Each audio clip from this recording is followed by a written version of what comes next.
പണ്ട് സ്കൂളിൽ പഠിക്കുമ്പോൾ മലയാള പാഠപുസ്തകത്തിൽ നിന്നും റഫീഖ് അഹമ്മദിൻ്റെ ഒരു കവിത ടീച്ചർ ക്ലാസ്സിൽ ചൊല്ലിത്തന്നു. ഉമ്മുക്കുലിസു മരിച്ചെന്ന രാത്രിയിൽ ഉമ്മ തനിച്ചു പുറത്തു നിന്നു.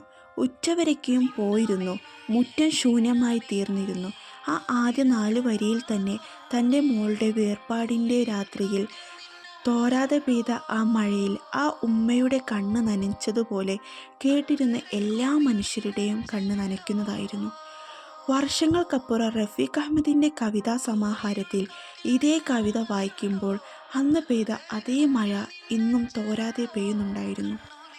ഒരു പക്ഷേ മുമ്പത്തേക്കാൾ ഏറെ ശക്തിയോടെയും തേങ്ങലോടെയും അദ്ദേഹം അത് വരികളിലൂടെ ഇപ്രകാരം അടയാളപ്പെടുത്തി. ഉമ്മുക്കുലിസു മരിച്ചെന്ന നിലയിൽ ഉമ്മ പുറത്തു തനിച്ചു നിൽക്കെ പെട്ടെന്ന് വന്നു പെരുമഴ. ഉമ്മയോ ചെകന്ന് അകത്തേക്ക് തിരഞ്ഞു ചെന്നു. ചില്ലൊടിഞ്ഞ ചിലങ്ങിടാറുള്ള ആ പുള്ളിക്കുട ചെന്ന് എടുത്തു പാഞ്ഞു. പള്ളിപ്പറമ്പിൽ പുതുതായി കുമിച്ചിട്ട മണ്ണിന്മേൽ നിവർത്തിവെച്ചു. ഉമ്മുക്കുലിസു മരിച്ചെന്ന രാത്രി തൊട്ട് ഇന്നോളം ആ മഴ തോർന്നിട്ടുമില്ല.